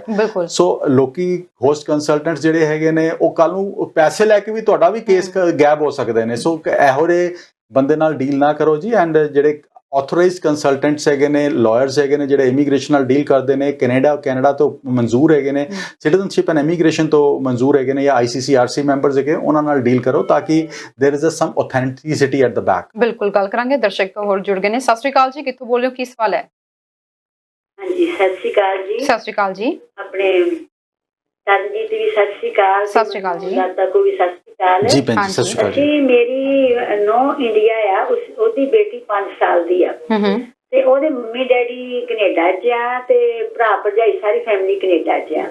ਉਹਦੇ ਕੋਲ 10 ਸਾਲ ਦਾ ਵੀਜ਼ਾ ਹੈ, 4 ਮੈਂਬਰ ਹੈ ਉਹ ਫੈਮਿਲੀ ਦੇ ਤੇ ਉਹ 2 ਜਾਣੇ ਆਉਣਾ ਚਾਹੁੰਦੇ, ਉਹਦੀ ਬੇਟੀ ਤੇ ਮੇਰੀ ਨੂੰਹ ਦੋਨੋਂ ਹੀ ਆਉਣਾ ਚਾਹੁੰਦੇ ਆ ਕੈਨੇਡਾ। ਅੱਗੇ 2.5 ਸਾਲ ਪਹਿਲਾਂ 5.5 ਮਹੀਨੇ ਇੱਥੇ ਰਹਿ ਕੇ ਗਏ ਕੈਨੇਡਾ ਤੇ ਹੁਣ ਆਪਣੇ ਮੰਮੀ ਡੈਡੀ ਨੂੰ, ਭਰਾ ਭਰਜਾਈ ਸਾਰਿਆਂ ਨੂੰ ਮਿਲਣਾ ਚਾਹੁੰਦੇ ਆ ਵੀ ਕਿਆ ਕੋਈ ਉਹਨਾਂ ਦੇ ਕੋਵਿਡਸ਼ੀਲਡ ਦਾ ਟੀਕਾ ਲੱਗਾ ਆ ਮੇਰੀ ਨੂੰਹ ਦੇ ਤੇ ਬੇਟੀ ਛੋਟੀ ਆ 5 ਸਾਲ ਦੀ ਆ ਜੀ। ਤੇ ਸਾਨੂੰ ਇਹਦਾ ਦੱਸੋ ਵੀ ਕੋਈ ਐਕਸਕਿਊਜ਼ ਚਾਹੀਦਾ ਜਾਂ ਕਿ ਉਦਾਂ ਹੀ ਆਪਣੇ ਮੰਮੀ ਡੈਡੀ ਨੂੰ ਮਿਲਣ ਜਾ ਸਕਦੇ ਆ? ਜੀ, ਥੈਂਕ ਯੂ ਸੋ ਮਚ ਕਾਲ ਕਰਨ ਲਈ। ਜੀ ਸਰ, ਬਿਲਕੁਲ ਜੀ, ਹੁਣ ਜੀ ਟਰੈਵਲਸ ਰਿਸਟ੍ਰਿਕਸ਼ਨਸ ਖਤਮ ਹੋ ਗਈਆਂ, ਹੁਣ ਉਹ ਟਰੈਵਲ ਕਰ ਸਕਦੇ ਨੇ, ਆਪਣੇ ਮੰਮੀ ਡੈਡੀ ਨੂੰ, ਆਪਣੇ ਭੈਣ ਭਾਈ ਨੂੰ ਮਿਲਣ ਵਾਸਤੇ, ਤੁਹਾਨੂੰ ਮਿਲਣ ਵਾਸਤੇ ਆ ਸਕਦੇ ਨੇ ਇੱਥੇ। ਐਂਡ ਜੇ ਉਹਦੇ ਮਦਰ ਦੇ ਜਿਸ ਤਰ੍ਹਾਂ ਲੱਗਾ ਹੋਇਆ ਤੇ ਬੱਚਾ ਨਾਲ ਟਰੈਵਲ ਕਰ ਸਕਦਾ ਆ, ਉਹ ਆਪਣੀ ਸਾਰੇ ਪ੍ਰੂਫਸ ਉਹਦੇ ਮਦਰ ਸ਼ੋ ਕਰ ਸਕਦੀ ਹੈ ਕਿ ਵੈਕਸੀਨੇਸ਼ਨ ਦੇ ਸਾਰੇ ਪ੍ਰੂਫ, ਸੋ ਉਹਨਾਂ ਨੂੰ ਕੋਈ ਇਸ਼ੂ ਹੋਣਾ ਨਹੀਂ ਚਾਹੀਦਾ। ਜੀ, ਸਾਨੂੰ ਕੁਝ ਦਰਸ਼ਕ ਸਵਾਲ ਕਰ ਰਹੇ ਨੇ ਆਪਣੇ ਅੱਜ ਦੇ ਟੌਪਿਕ ਦੇ ਉੱਤੇ ਕਿ ਜੇਕਰ ਕਿਸੇ ਐਪਲੀਕੈਂਟ ਦੀ, ਮੇਨ ਐਪਲੀਕੈਂਟ ਦੀ, ਪ੍ਰਿੰਸੀਪਲ ਐਪਲੀਕੈਂਟ ਦੀ ਸਟੱਡੀ ਕੰਪਲੀਟ ਹੋ ਜਾਂਦੀ ਆ ਤਾਂ ਕਿ ਉਸ ਤੋਂ ਬਾਅਦ ਵੀ ਜਿਹੜਾ ਆ ਪ੍ਰਿੰਸੀਪਲ ਐਪਲੀਕੈਂਟ ਉਹੀ ਰਹੇਗਾ ਜਾਂ ਫਿਰ ਚੇਂਜ ਹੋ ਸਕਦਾ ਆ ਸਪਾਊਸ? ਤਰਨ ਜੀ, ਡਿਪੈਂਡ ਕਰੇਗਾ ਕਿ ਤੁਸੀਂ ਸਿਸਟਮ ਨੂੰ ਅਬਿਊਜ਼ ਤਾਂ ਨਹੀਂ ਕਰ ਰਹੇ। ਜੇ ਤੁਸੀਂ ਐਕਸਪ੍ਰੈਸ ਐਂਟਰੀ ਦੇ ਵਿੱਚ ਜਾ ਰਹੇ ਹੋ ਨਾ, ਐਪਲੀਕੈਂਟ ਦੇ ਪੁਆਇੰਟ ਜ਼ਿਆਦਾ ਬਣ ਰਹੇ ਤੇ ਬਿਲਕੁਲ ਉਹ ਜਾ ਸਕਦਾ ਹੈਗਾ ਆ। ਉਹ ਸਾਰੀ ਚੀਜ਼ਾਂ ਐਗਜ਼ਿਸਟ ਕਰਦੀਆਂ। ਇਹ ਸਾਰੇ ਲੂਪ ਹੋਲਸ ਨੂੰ ਕਵਰ ਕਰਨ ਵਾਸਤੇ ਕੀਤਾ ਗਿਆ ਕਿ ਜਿੱਥੇ ਤੁਸੀਂ ਜਿਸ ਚੀਜ਼ ਵਾਸਤੇ ਆਏ ਹੋ ਉਹਨੂੰ ਛੱਡ ਕੇ ਤੁਸੀਂ ਦੂਜੇ ਡਿਪੈਂਡੈਂਟ ਤੇ ਚੱਲ ਜਾਓ। ਸੋ ਉਸ ਚੀਜ਼ ਨੂੰ ਸਾਰੇ ਉਹ ਲੂਪ ਹੋਲਸ ਨੂੰ ਕਵਰ ਕਰਨ ਵਾਸਤੇ ਸਾਰੀ ਚੀਜ਼ਾਂ ਕੀਤੀਆਂ ਗਈਆਂ। ਬਟ ਅਦਰਵਾਈਜ਼ PR ਵਾਸਤੇ ਉਹ ਤੁਹਾਡੀ ਐਪਲੀਕੇਸ਼ਨ ਲੱਗ ਸਕਦੀ ਹੈ। 2020 ਦੇ ਟੂਰਿਸਟ ਵੀਜ਼ਾ ਦੇ ਬਾਰੇ ਵਿੱਚ ਪੁੱਛ ਰਹੇ ਨੇ ਕਿ ਕਦੋਂ ਤੱਕ ਰਿਜ਼ਲਟ ਆ ਸਕਦੇ ਨੇ ਜਿਨ੍ਹਾਂ ਨੇ 2020 ਵਿੱਚ ਫਾਈਲਸ ਲਗਾਈਆਂ ਸੀ? 2020 ਦੀ ਫਾਈਲਸ ਦੇ ਉੱਤੇ ਕੰਮ ਹੋਣਾ ਸ਼ੁਰੂ ਹੋ ਗਿਆ ਜੀ। ਇਸ ਟਾਈਮ ਤੇ ਵੀਜ਼ਾ ਗ੍ਰਾਂਟ ਹੋ ਰਹੇ ਨੇ ਐਂਡ ਹੋਪਫੁਲੀ ਤੁਹਾਡਾ ਨੰਬਰ ਵੀ ਜੇ ਤੁਹਾਡੇ ਰਿਲੇਟਿਵਸ ਨੇ ਕਿਸੇ ਨੇ ਪੁੱਟ ਅਪ ਕੀਤਾ ਹੋਇਆ ਤੇ ਆਣਾ ਚਾਹੀਦਾ ਹੈ। ਹੁਣ ਨੈਨੀ ਦੀਆਂ ਫਾਈਲਸ ਨੂੰ ਲੈ ਕੇ ਵੀ ਬਹੁਤ ਕੁਐਰੀਜ਼ ਆਉਂਦੀਆਂ ਨੇ। ਤਰ੍ਹਾਂ ਅਸੀਂ 2 ਕਾਲਾਂ ਦੇ ਆਨਸਰ ਕਰ ਦਿੱਤੀਆਂ ਜੀ, ਬਟ ਹਲੇ ਬੈਕਡ੍ਰੌਪ ਇੰਨਾ ਹੈਗਾ ਆ, ਹਲੇ ਬੜੇ ਘੱਟ ਸਟਾਫ ਹੈਗਾ ਈਵਨ ਨਵੀਂ ਦਿੱਲੀ ਦੇ ਵਿੱਚ। ਸੋ ਹਲੇ ਟਾਈਮ ਲੱਗੇਗਾ ਸਾਰੀ ਚੀਜ਼ਾਂ ਨੂੰ ਸਟ੍ਰੀਮਲਾਈਨ ਹੁੰਦੇ ਆਉਂਦੇ। ਸਰ, ਇੱਕ ਸਵਾਲ ਹੈ ਕਿਉਂਕਿ ਬੀਤੇ ਦਿਨੀ ਸੋਸ਼ਲ ਮੀਡੀਆ ਉੱਤੇ ਵੀ ਇਹ ਮੈਟਰ ਕਾਫੀ ਜ਼ਿਆਦਾ ਹਾਈਲਾਈਟ ਹੋਏ ਨੇ ਤੇ ਰੈਂਡਮਲੀ ਵੀ ਕੁਝ ਐਵੇਂ ਦੇ ਕੇਸਿਸ ਦੇਖਣ ਨੂੰ ਮਿਲੇ ਨੇ। ਸਟੂਡੈਂਟਸ ਨੇ ਪਿੱਛੇ ਆਪਣੀ ਸਟੱਡੀ ਪੂਰੀ ਕਰ ਲਈ ਹੈ ਤੇ ਕੁਝ ਸਮੇਂ ਦਾ ਉਹਨਾਂ ਦੇ ਕੋਲ ਸਟੱਡੀ ਪਰਮਿਟ ਹਜੇ ਬਾਕੀ ਹੈ। ਇੱਥੇ ਆ ਕੇ ਉਹ ਪੋਸਟ ਗ੍ਰੈਡ ਵਰਕ ਪਰਮਿਟ ਲਈ ਅਪਲਾਈ ਕਰਨਾ ਚਾਹੁੰਦੇ ਸੀ, ਪਰ ਜਦੋਂ ਉਹ ਇੱਥੇ 에ਅਰਪੋਰਟ ਤੱਕ ਪਹੁੰਚੇ ਨੇ ਉਹਨਾਂ ਨੂੰ ਇਹ ਕਹਿ ਕੇ ਐਂਟਰੀ ਦੇਣ ਤੋਂ ਮਨਾ ਕਰ ਦਿੱਤਾ ਗਿਆ ਕਿ ਉਹਨਾਂ ਦੀ ਆਲਰੇਡੀ ਸਟੱਡੀ ਜਿਹੜੀ ਉਹ ਪੂਰੀ ਹੋ ਚੁੱਕੀ ਹੈ ਤੇ ਉਹਨਾਂ ਦਾ ਜਿਹੜਾ ਮੇਨ ਮੋਟਿਵ ਸੀ ਸਟੱਡੀ ਵੀਜ਼ਾ ਸੀ, ਸੋ ਉਹ ਡਨ ਹੋ ਚੁੱਕਿਆ। ਸੋ ਇਸ ਲਈ ਉਹਨਾਂ ਨੂੰ ਐਂਟਰ ਨਹੀਂ ਕਰਨ ਦਿੱਤਾ ਗਿਆ। ਤਰਨ, ਆ ਚੇਂਜਸ ਓਕੇ, ਪਹਿਲੇ ਚੇਂਜ ਕੀ ਹੁੰਦਾ ਸੀਗਾ ਕਿ 50% ਤੁਸੀਂ ਐਜੂਕੇਸ਼ਨ ਬਾਹਰ ਕਰ ਸਕਦੇ ਹੋ, ਬਟ ਸਮਹਾਉ ਕੋਵਿਡ ਇੰਨਾ ਪ੍ਰੋਲੋਂਗ ਹੋ ਗਿਆ, ਪੈਂਡੈਮਿਕ ਇੰਨਾ ਪ੍ਰੋਲੋਂਗ ਹੋ ਗਿਆ ਕਿ ਰੂਲਸ ਚੇਂਜ ਕਰਨੇ ਪਏ ਗਵਰਨਮੈਂਟ ਨੂੰ। ਸੋ ਅੱਜ ਦੀ ਤਰੀਕ ਦੇ ਵਿੱਚ ਐਸ ਪਰ ਲਾਅ ਜੇ ਤੁਹਾਡੀ ਸਟੱਡੀ ਕੰਪਲੀਟ 100% ਸਟੱਡੀ ਬਾਹਰ ਵੀ ਕੀਤੀ ਹੈ ਤਾਂ ਵੀ ਤੁਸੀਂ ਪੋਸਟ ਗ੍ਰੈਡ ਵਰਕ ਪਰਮਿਟ ਵਾਸਤੇ ਐਲੀਜੀਬਲ ਹੈਗੇ ਹੋ ਐਸ ਪਰ ਲਾਅ। ਜੀ, ਪਰ ਮਤਲਬ ਤੁਹਾਡੇ ਕਹਿਣ ਦਾ ਕਿ ਇੱਥੇ ਆਉਣ ਨਾਲੋਂ ਬੈਟਰ ਹੈ ਕਿ ਤੁਸੀਂ ਉੱਥੋਂ ਹੀ ਆਪਣਾ ਪੋਸਟ ਗ੍ਰੈਡ ਵਰਕ ਪਰਮਿਟ ਲਈ ਅਪਲਾਈ ਕਰਕੇ ਫਿਰ ਇੱਧਰ ਆਵੋ। Taran, this is a catch 22 situation. ਹਾਲੇ ਤੱਕ ਮੇਰੇ ਸਾਹਮਣੇ ਕੋਈ ਵੀ ਇਹੋ ਜਿਹਾ ਕੇਸ ਨਹੀਂ ਆਇਆ, ਬਟ ਜੇ ਕੋਈ ਇਹੋ ਜਿਹਾ ਕੇਸ ਤੁਹਾਡੇ ਸਾਹਮਣੇ ਨਜ਼ਰ ਦੇ ਵਿੱਚ ਆਇਆ, ਉਹਨਾਂ ਨੂੰ ਕਹੋ ਕਿ ਸਾਡੇ ਨਾਲ ਇਨਫੋਰਮੇਸ਼ਨ ਜ਼ਰੂਰ ਸ਼ੇਅਰ ਕਰਨ, ਸਾਰੀ ਆਪਣੇ ਡਾਕੂਮੈਂਟੇਸ਼ਨਸ ਐਂਡ ਕਿੱਥੋਂ ਵਾਪਸ ਭੇਜਿਆ ਗਿਆ, and we will assist them and guide them। ਬਿਲਕੁਲ sir, but technically as per law ਉਹ ਐਲੀਜੀਬਲ ਹੈਗੇ ਨੇ ਜੀ ਪੋਸਟ ਗ੍ਰੈਡ ਵਰਕ ਪਰਮਿਟ ਤੇ। ਜੇ 2 ਸਾਲ ਪੜ੍ਹਾਈ ਕੀਤੀ ਹੈ ਤੇ 3 ਸਾਲ ਦਾ ਪੋਸਟ ਗ੍ਰੈਡ ਵਰਕ ਪਰਮਿਟ ਵਾਸਤੇ ਉਹ ਐਲੀਜੀਬਲ ਹੈਗੇ ਨੇ ਪ੍ਰਿੰਸੀਪਲ ਐਪਲੀਕੈਂਟ। ਐਂਡ ਇਸੇ ਤਰ੍ਹਾਂ ਜੇ ਉਹਨਾਂ ਦੇ ਡਿਪੈਂਡੈਂਟ ਹੈਗੇ ਨੇ, ਪਹਿਲੇ ਉਹਨਾਂ ਨੂੰ ਮਿਲੇਗਾ ਐਂਡ ਜੌਬ ਮਿਲੇਗੀ, ਫਿਰ ਉਹਨਾਂ ਦਾ spouse dependent work permit open ਤੇ ਜਾ ਸਕਦਾ ਹੈ। ਜੀ, ਕਾਲਰ ਜੁੜ ਗਏ ਨੇ। ਸਤਿ ਸ਼੍ਰੀ ਅਕਾਲ ਜੀ, ਕਿੱਥੋਂ ਬੋਲ ਰਹੇ ਹੋ ਤੇ ਕੀ ਸਵਾਲ ਹੈ? ਮਾਫੀ ਚਾਹਾਂਗੇ ਜੀ, ਫੋਨ ਡਿਸਕਨੈਕਟ ਹੋ ਗਿਆ, ਤੁਸੀਂ ਦੁਬਾਰਾ ਕਰ ਸਕਦੇ ਹੋ। ਇੱਕ ਦਰਸ਼ਕ ਸਾਨੂੰ RNIP ਪ੍ਰੋਗਰਾਮ ਦੇ ਬਾਰੇ ਵਿੱਚ ਜਾਣਨਾ ਚਾਹੁੰਦੇ ਨੇ, ਇਹਦੇ ਬਾਰੇ ਕੋਈ ਅਪਡੇਟ ਆਇਆ? Taran, rural and northern immigration pilot project ਦੀ ਗੱਲ ਕਰ ਰਹੇ ਨੇ। ਬੇਸਿਕਲੀ ਇਹ ਬੜੇ ਜ਼ੋਰ ਸ਼ੋਰ ਨਾਲ ਪ੍ਰੋਗਰਾਮ ਸ਼ੁਰੂ ਕੀਤਾ ਗਿਆ ਸੀਗਾ, ਬਟ ਉਸ ਤੋਂ ਬਾਅਦ ਪੈਂਡੈਮਿਕ ਆਉਣ ਦੇ ਨਾਲ ਇਹ ਪ੍ਰੋਗਰਾਮ ਦੇ ਉੱਤੇ ਉਸ ਤਰ੍ਹਾਂ ਡਿਵੈਲਪਮੈਂਟ ਨਹੀਂ ਹੋ ਸਕੀ। ਐਂਡ ਅੱਜ ਦੀ ਤਰੀਕ ਦੇ ਵਿੱਚ ਲੋਕਲ ਜਿਹੜੇ ਬਿਜ਼ਨਸਮੈਨ ਹੈਗੇ ਨੇ, ਹਲੇ ਇਸ ਪ੍ਰੋਗਰਾਮ ਨੂੰ ਦੁਬਾਰਾ ਉਸ ਸਪੀਡ ਦੇ ਵਿੱਚ ਆਉਣਾ ਵਾਸਤੇ ਟਾਈਮ ਲੱਗੇਗਾ, ਬਟ ਜਿਹੜਾ ਕੋਟਾ ਸੀਗਾ ਉਹ ਵੀ ਪੂਰਾ ਨਹੀਂ ਹੋਇਆ ਕਿਸੇ ਵੀ ਮਿਊਨਿਸਪੈਲਿਟੀ ਦਾ। ਸੋ ਤੁਸੀਂ ਆਪਣੀ ਇੰਡੀਵਿਜੂਅਲ ਸਵਾਲ ਮੈਨੂੰ ਐਡਰੈਸ ਕਰ ਸਕਦੇ ਹੋ ਜੀ, ਇਹ ਮੇਰੇ ਈਮੇਲ ਤੇ info@iccimmigration.ca and I will try to answer to the best of my knowledge. Sir TR to PR applications ਦੇ ਵਿੱਚ ਕਈਆਂ ਦੇ ਹੁਣ ਨਿਕਲਣੇ ਸ਼ੁਰੂ ਹੋ ਚੁੱਕੇ ਨੇ, ਅੱਗੇ ਕਾਫੀ ਜ਼ਿਆਦਾ ਉਹਨਾਂ ਤੋਂ ਡਾਕੂਮੈਂਟਸ ਮੰਗੇ ਜਾ ਰਹੇ ਨੇ, ਪਰ ਗੱਲ ਇਹ ਹੈ ਕਿ ਕਈਆਂ ਨੂੰ ਉਹਦੇ ਵਿੱਚ ਰਿਜੈਕਸ਼ਨ ਦਾ ਸਾਹਮਣਾ ਵੀ ਕਰਨਾ ਪਿਆ, ਫਾਈਲ ਰਿਫਿਊਜ਼ ਹੋਈਆਂ ਨੇ। ਸੋ ਇਹਦਾ ਕੀ ਰੀਜ਼ਨ ਹੈ? ਕਿਉਂਕਿ ਮੈਂ ਅੱਜ ਹੀ ਪੜ੍ਹ ਰਹੀ ਸੀ ਕਿ ਤੁਸੀਂ ਜੇਕਰ ਆਪਣੀ ਫਾਈਲ ਨੂੰ ਸਹੀ ਤਰੀਕੇ ਨਾਲ ਨਹੀਂ ਲਗਾਇਆ ਤਾਂ ਸਿੱਧਾ ਤੁਹਾਡੇ ਤੋਂ ਕੋਈ ਨੈਕਸਟ ਡਾਕੂਮੈਂਟ ਨਹੀਂ ਮੰਗਿਆ ਜਾਏਗਾ, ਤੁਹਾਡੀ ਫਾਈਲ ਬਾਹਰ ਹੀ ਕੀਤੀ ਜਾਏਗੀ। 100% ਇਸੇ ਤਰ੍ਹਾਂ ਹੀ ਹੋ ਰਿਹਾ ਤਰਨ ਜੀ, ਐਂਡ ਇਸੇ ਵਾਸਤੇ ਅਸੀਂ ਕਹਿੰਦੇ ਸੀਗੇ ਕਿ ਜੇ ਤੁਸੀਂ ਪ੍ਰੋਫੈਸ਼ਨਲੀ ਕੇਪੇਬਲ ਹੈਗੇ ਹੋ ਤਾਂ ਹੀ ਆਪਣੀ ਐਪਲੀਕੇਸ਼ਨ ਪੁੱਟ ਅਪ ਕਰੋ, otherwise get a consultant or a lawyer to put in your application. But ਕਈ ਵਾਰੀ ਉਹ ਚੀਜ਼ਾਂ ਸਮਝ ਨਹੀਂ ਆਉਂਦੀਆਂ ਜਦ ਤੱਕ ਜਿਹਦੇ ਤੇ ਬੀਤੀ ਨਾ ਹੋਣ, ਐਂਡ ਕਹਿੰਦੇ ਆ ਹੱਡ ਬੀਤੀਆਂ ਹੀ ਸਾਨੂੰ ਸਿਖਾਉਂਦੀਆਂ ਹੈਗੀਆਂ, ਐਂਡ ਇਮੀਡੀਏਟ ਸਰਕਲ ਤੱਕ ਹੀ ਰਹਿ ਜਾਂਦੀਆਂ ਉਹ ਚੀਜ਼ਾਂ, ਬਟ ਕਹਿੰਦੇ ਆ ਨੀਮ ਹਕੀਮ ਖਤਰਾਏ ਜਾਨ। ਸੋ ਤੁਸੀਂ ਵੈਬਸਾਈਟ ਤੇ, ਤੁਸੀਂ ਬਲੌਗਸ ਤੇ ਦੇਖ ਕੇ, ਇੱਕ ਦੂਜੇ ਨੂੰ ਦੇਖ ਕੇ ਚੀਜ਼ਾਂ ਤਾਂ ਪੁੱਟ ਅਪ ਕਰ ਦਿੰਦੇ ਹੋ, ਬਟ ਕਈ ਵਾਰੀ ਚੀਜ਼ਾਂ ਇਹੋ ਜਿਹੀਆਂ ਪੁੱਟ ਅਪ ਕਰਦੇ ਹੋ ਜਿਹੜੀਆਂ ਤੁਹਾਡੀਆਂ ਨਹੀਂ ਹੁੰਦੀਆਂ, ਤੁਹਾਡੇ ਦੋਸਤ ਦੀਆਂ ਹੁੰਦੀਆਂ, ਤੁਹਾਡੇ ਮਿੱਤਰ ਦੀਆਂ ਹੁੰਦੀਆਂ, ਸੋ ਤੁਹਾਨੂੰ ਤੰਗ ਕਰਦੀਆਂ ਹੈਗੀਆਂ। ਉਹ ਇਹ ਇਸੇ ਤਰ੍ਹਾਂ ਹੀ ਰਹੇਗਾ ਜੀ। ਨੈਕਸਟ ਕਾਲਰ ਜੁੜ ਗਏ ਨੇ। ਸਤਿ ਸ਼੍ਰੀ ਅਕਾਲ ਜੀ, ਕਿੱਥੋਂ ਬੋਲ ਰਹੇ ਹੋ ਤੇ ਕੀ ਸਵਾਲ ਹੈ? ਸਤਿ ਸ਼੍ਰੀ ਅਕਾਲ ਜੀ। ਹਾਂਜੀ, ਅਸੀਂ ਮਿਸ਼ਨ ਤੋਂ ਬੋਲ ਰਹੇ ਹਾਂ ਜੀ। ਮੈਂ ਮੈਮ ਤੁਹਾਨੂੰ ਪੁੱਛਣਾ ਸੀਗਾ, ਮੇਰੇ ਫਰੈਂਡ ਨੇ, ਉਹਨਾਂ ਦੀ ਵਾਈਫ ਬਾਰਡਰ ਤੇ ਵਰਕ ਪਰਮਿਟ ਲੈਣ ਗਏ ਸੀ, ਉਹ ਐਜ਼ ਅ ਵਿਜ਼ਟਰ ਆਏ ਸੀਗੇ ਤੇ ਉੱਥੇ ਉਹਨਾਂ ਨੇ ਕਹਿਤਾ, ਬਾਰਡਰ ਵਾਲਿਆਂ ਨੇ ਕਹਿਤਾ ਵੀ ਤੁਹਾਨੂੰ ਇੰਡੀਆ ਵਾਪਸ ਜਾਣਾ ਪੈਣਾ, ਤੇ ਉਹਨਾਂ ਨੂੰ ਕਹਿਤਾ ਵੀ ਤੁਸੀਂ ਇੰਨੀ ਤਰੀਕ ਨੂੰ ਵਾਪਸ ਜਾਣਾ, ਤੇ ਪਾਸਪੋਰਟ ਉਹਨਾਂ ਨੂੰ ਕਹਿਤਾ ਵੀ ਤੁਹਾਨੂੰ 에ਅਰਪੋਰਟ ਉੱਤੇ ਮਿਲ ਜਾਵੇਗਾ ਜੀ। ਤੇ ਜਦੋਂ 에ਅਰਪੋਰਟ ਤੇ ਗਏ, ਉਹਨਾਂ ਨੇ ਇੱਕ ਡਿਪਾਰਚਰ ਲੈਟਰ ਦਿੱਤਾ, ਉਹ ਉਹਨਾਂ ਤੋਂ ਖੋ ਗਿਆ। ਓਕੇ। ਤੇ ਉਹਨਾਂ ਨੂੰ ਇਹ ਨਹੀਂ ਪਤਾ ਉਹ ਤੇ ਕੀ ਲਿਖਿਆ ਹੋਇਆ ਕੀ ਨਹੀਂ ਲਿਖਿਆ ਹੋਇਆ, ਤੇ ਉਹ ਇੰਡੀਆ ਚਲੇ ਗਏ, ਬਟ ਪਾਸਪੋਰਟ ਦੇ ਉੱਤੇ ਕੁਝ ਮੈਂਸ਼ਨ ਨਹੀਂ ਕੀਤਾ, ਕੁਝ ਨਹੀਂ ਹੈਗਾ। ਤੇ ਉਹਨਾਂ ਦੇ ਜਿਹੜੇ ਹਸਬੈਂਡ ਨੇ ਉਹ ਇੱਥੇ ਕਲੋਜ਼ਡ ਵਰਕ ਪਰਮਿਟ ਤੇ ਨੇ, ਕੀ ਉਹ ਵਾਪਸ ਆ ਸਕਦੇ ਆ? ਸਰ ਟੀਵੀ ਸਕਰੀਨ ਤੇ ਆਨਸਰ ਸੁਣ ਸਕਦੇ ਹਾਂ ਜੀ। ਥੈਂਕ ਯੂ, ਤੁਸੀਂ ਕਾਲ ਕੀਤੀ ਆ। Next caller. ਸਤਿ ਸ਼੍ਰੀ ਅਕਾਲ ਜੀ, ਕਿੱਥੋਂ ਬੋਲ ਰਹੇ ਹੋ ਤੇ ਕੀ ਸਵਾਲ ਹੈ? ਸਤਿ ਸ਼੍ਰੀ ਅਕਾਲ ਜੀ, ਮੈਂ ਸਰੀ ਤੋਂ ਬੋਲ ਰਿਹਾ ਜੀ। ਮੇਰਾ ਇੱਕ ਸਵਾਲ ਹੈ ਜੀ ਕਿ ਜਿਹੜੀ ਹੁਣ ਦੇ ਲੋਟੋ ਸਿਸਟਮ ਦੇ ਵਿੱਚੋਂ ਤੇ ਨਿਕਲ ਰਹੀ ਹੈ ਪੀਆਰ ਪੇਰੈਂਟਸ ਲਈ, ਉਹ ਕਿਸ ਤਰ੍ਹਾਂ ਨਿਕਲ ਰਹੀ ਹੈ ਤੇ ਕਿੰਨਾ ਰੋਜ਼ ਦੀ ਨਿਕਲ ਰਹੀ ਹੈ ਕਿ ਕਿੰਨੇ ਲਾਸਟ ਡੇਟ ਕਿੰਨੀ ਹੈ ਇਹਦੇ ਐਂਡਿੰਗ ਦੀ? ਜੀ, ਤੁਸੀਂ ਟੀਵੀ ਸਕਰੀਨ ਤੇ ਆਨਸਰ ਸੁਣ ਸਕਦੇ ਹੋ। ਥੈਂਕ ਯੂ ਕਾਲ ਕਰਨ ਲਈ। ਸਰ ਪਹਿਲਾਂ ਜਿਨ੍ਹਾਂ ਨੇ ਮਿਸ਼ੀਗਨ ਤੋਂ ਕਾਲ ਕੀਤੀ ਸੀ ਉਹਨਾਂ ਦੇ ਪਾਸਪੋਰਟ ਦੀ ਗੱਲ ਕੀਤੀ ਸੀ। ਓਕੇ, ਸਭ ਤੋਂ ਪਹਿਲਾਂ ਤਾਂ ਜੀ ਜੇ ਡਿਪਾਰਚਰ, ਓਕੇ, ਪਹਿਲੀ ਗੱਲ ਤਾਂ there has to be a reason ਕਿ ਉਹਨਾਂ ਨੂੰ ਵਰਕ ਪਰਮਿਟ ਕਿਉਂ ਨਹੀਂ ਦਿੱਤਾ ਗਿਆ। ਪਹਿਲੀ ਗੱਲ ਤੇ ਉਹਨਾਂ ਨੂੰ ਬਾਰਡਰ ਤੇ ਜਾਣ ਦੀ ਲੋੜ ਹੀ ਨਹੀਂ ਸੀਗੀ। ਜੇ ਉਹਨਾਂ ਦੇ ਕੋਲ ਓਪਨ, ਉਹਨਾਂ ਦਾ ਹਸਬੈਂਡ ਦੇ ਕੋਲ ਡਿਪੈਂਡੈਂਟ ਇੱਥੇ ਬੌਂਡਡ ਵਰਕ ਪਰਮਿਟ ਸੀਗਾ ਜਾਂ ਕਿਸੇ EMPLOYER ਦੇ ਨਾਲ ਵਰਕ ਪਰਮਿਟ ਸੀਗਾ, ਆਰਾਮ ਦੇ ਨਾਲ ਉਹਨਾਂ ਦੀ ਚੇਂਜ ਆਫ ਕੰਡੀਸ਼ਨਸ ਪੋਸੀਬਲ ਸੀਗੀਆਂ। There has to be something ਕਿ ਜਾਂ ਤੇ ਕੋਈ ਡਾਕੂਮੈਂਟੇਸ਼ਨ ਫੇਕ ਸੀਗਾ ਜਾਂ ਕੀ ਸੀਗਾ, ਆਈ ਡੋਂਟ ਨੋਟ ਨੋ। ਤੁਸੀਂ ਇੰਡੀਵਿਜੂਅਲੀ ਮੈਨੂੰ ਕਾਲ ਕਰਕੇ ਆਪਣਾ ਕੇਸ, ਆਪਣੇ ਦੋਸਤ ਦਾ ਕੇਸ ਡਿਸਕਸ ਕਰ ਸਕਦੇ ਹੋ, and I try to answer to the best of my abilities. ਦੂਸਰੀ ਚੀਜ਼, ਇਹ ਡਿਪਾਰਚਰ ਲੈਟਰ ਗਵਾਉਣ ਦਾ ਮਤਲਬ it is an important document, there is a reason ਕਿ ਤੁਹਾਨੂੰ ਵਾਪਸ ਭੇਜਿਆ ਜਾ ਰਿਹਾ। ਤਾਂ ਤੁਸੀਂ ਅੱਜ ਦੀ ਤਰੀਕ ਤਾਂ ਵੈਸੇ ਹੀ ਅਸੀਂ ਸੌਫਟ ਕਾਪੀ ਲੈ ਕੇ ਫੋਟੋ ਖਿੱਚ ਕੇ ਰੱਖ ਲੈਂਦੇ ਆ, ਐਂਡ ਜੇ ਨਹੀਂ ਵੀ ਰੱਖੀ ਤੇ I can help you in pulling that information out, and ਉਹ ਮੈਂ ਤੁਹਾਡਾ ਸੁਜੈਸਟ ਕਰ ਸਕਦਾ ਕਿ ਉਹਦੇ ਵਾਸਤੇ ਬਾਅਦ ਚੋਂ ਆਪਸ਼ਨਸ ਕੀ ਰਹਿਣਗੀਆਂ। ਐਂਡ ਜੇ ਕੋਈ ਮਿਸਰਿਪਰੈਜ਼ੈਂਟੇਸ਼ਨ ਜਾਂ ਕੋਈ ਇਹੋ ਜਿਹੀ ਚੀਜ਼ ਨਹੀਂ ਉਹ ਆਫਿਸਰ ਨੇ ਉੱਤੇ ਮੈਂਸ਼ਨ ਕੀਤੀ ਤੇ ਉਹ ਦੁਬਾਰਾ ਓਪਨ ਵਰਕ ਪਰਮਿਟ ਲੈ ਸਕਦੇ ਨੇ। ਐਂਡ ਅਗੇਨ ਐਸੇ ਚੀਜ਼ ਨੂੰ ਅਸੀਂ ਅੱਜ ਦਾ ਟੌਪਿਕ ਵੀ ਇਹ ਹੈਗਾ ਜਿਹੜਾ ਪੋਸਟ ਓਪਨ ਵਰਕ ਪਰਮਿਟ ਹੈਗਾ, ਕਈ ਵਾਰੀ ਫਰਾਡੂਲੈਂਟ ਚੀਜ਼ਾਂ ਇਹੋ ਜਿਹੀਆਂ ਸਾਹਮਣੇ ਆ ਜਾਂਦੀਆਂ ਹੈਗੀਆਂ ਜਿਹਦੇ ਕਰਕੇ ਆਫਿਸਰ ਨੂੰ ਆ ਡਿਸੀਜਨ ਲੈਣੇ ਪੈਂਦੇ ਨੇ। ਜੀ ਬਿਲਕੁਲ। ਤੇ ਨੈਕਸਟ ਸਰੀ ਤੋਂ ਕਾਲ ਸੀ ਜਿਨ੍ਹਾਂ ਨੇ parents and grandparents application ਬਾਰੇ ਪੁੱਛਿਆ। ਓਕੇ ਜੀ, 23 ਤਰੀਕ ਤੋਂ ਸ਼ੁਰੂ ਹੋਈਆਂ ਸੀ ਐਪਲੀਕੇਸ਼ਨਸ, ਦੈਨ 3,000 ਐਪਲੀਕੇਸ਼ਨਸ ਦੇ ਉੱਤੇ ਇਨਵੀਟੇਸ਼ਨਸ ਆਣੇ ਹੈਗੇ ਨੇ। ਜਿਹੜੇ ਲਾਸਟ ਈਅਰ ਤਕਰੀਬਨ 1 ਲੱਖ ਐਪਲੀਕੈਂਟ ਨੇ ਐਪਲੀਕੇਸ਼ਨ ਪੁੱਟ ਅਪ ਕੀਤੀ ਸੀਗੀ ਐਕਸਪ੍ਰੈਸ਼ਨ ਆਫ ਇੰਟਰਸਟ ਦੇ ਵਿੱਚ, ਜਿਹਦੇ ਵਿੱਚ 10,000 ਐਪਲੀਕੇਸ਼ਨਸ ਪਿਕ ਹੋ ਗਈਆਂ ਸੀ ਲਾਸਟ ਈਅਰ। ਉਸ ਤੋਂ ਬਾਅਦ 90,000 ਰਹਿ ਗਈਆਂ ਸੀ। ਹੁਣ 90,000 ਦੇ ਵਿੱਚੋਂ ਤਕਰੀਬਨ 30,000 ਨੂੰ ਹੁਣ ਇਨਵੀਟੇਸ਼ਨ ਇਸ ਸਾਲ ਦਿੱਤੇ ਜਾ ਰਹੇ ਨੇ। 23 ਤਰੀਕ ਤੋਂ ਸ਼ੁਰੂ ਹੋਏ ਨੇ, ਅਕਤੂਬਰ ਦੀ 7 ਤਰੀਕ ਤੱਕ ਜਾਣਗੇ ਜੀ। So almost 7th is the last date. So ਆਪਣੀ ਈਮੇਲਸ ਦਾ ਖਿਆਲ ਰੱਖੋ, ਆਪਣੇ ਕੰਸਲਟੈਂਟ ਨਾਲ ਰਾਬਤੇ ਦੇ ਵਿੱਚ ਰਹੋ, ਐਂਡ ਨਾਰਮਲੀ ਜਿੰਨੇ ਵੀ ਕੰਸਲਟੈਂਟ ਜਾਂ ਲਾਇਰਸ ਹੈਗੇ ਨੇ they will be getting back to you ਜੇ ਤੁਹਾਡੀ ਐਪਲੀਕੇਸ਼ਨ ਪਿਕ ਹੁੰਦੀ ਹੈ ਜੀ ਬਿਲਕੁਲ। ਤੇ ਸਰ ਆਪਣਾ ਆਲਮੋਸਟ ਸਮਾਂ ਵੀ ਇਜਾਜ਼ਤ ਲੈਣ ਦਾ ਹੋ ਰਿਹਾ, ਤੁਹਾਡੇ ਕੋਲ ਅੱਗੇ ਵੀ ਵੈਕੈਂਸੀਜ਼ ਹੁੰਦੀਆਂ ਨੇ, ਜੌਬ ਅਪਰਚੁਨਿਟੀਜ਼ ਇਸ ਵਾਰ ਹੈ ਤੁਹਾਡੇ ਕੋਲ? ਬਿਲਕੁਲ ਤਰਨ ਜੀ, ICC ਇਮੀਗ੍ਰੇਸ਼ਨ ਦਾ ਇੱਕ ਚੀਜ਼ ਜ਼ਰੂਰ ਕਹਿਣਾ ਚਾਹਾਂਗੇ ਜੀ, ਸਾਨੂੰ 14 ਸਾਲ ਤੋਂ ਜ਼ਿਆਦਾ ਅਰਸਾ ਹੋ ਗਿਆ ਇਮੀਗ੍ਰੇਸ਼ਨ ਸਰਵਿਸਿਜ਼ ਪ੍ਰੋਵਾਈਡ ਕਰਦਿਆਂ ਹੋਇਆ, and we are a team that is known for crystal clear and transparent advice. ਹਰ ਚੀਜ਼ ਪੋਸੀਬਲ ਨਹੀਂ ਹੁੰਦੀ, ਐਂਡ ਜਿਹੜੀ ਚੀਜ਼ ਪੋਸੀਬਲ ਨਹੀਂ ਹੁੰਦੀ ਉਹ ਤੁਹਾਨੂੰ ਮਨਾ ਕਰ ਦਿੰਦੇ ਆ ਕਿ ਸਹੀ ਅਸੀਂ ICC ਤੇ ਨਹੀਂ ਕਰ ਸਕਦੇ।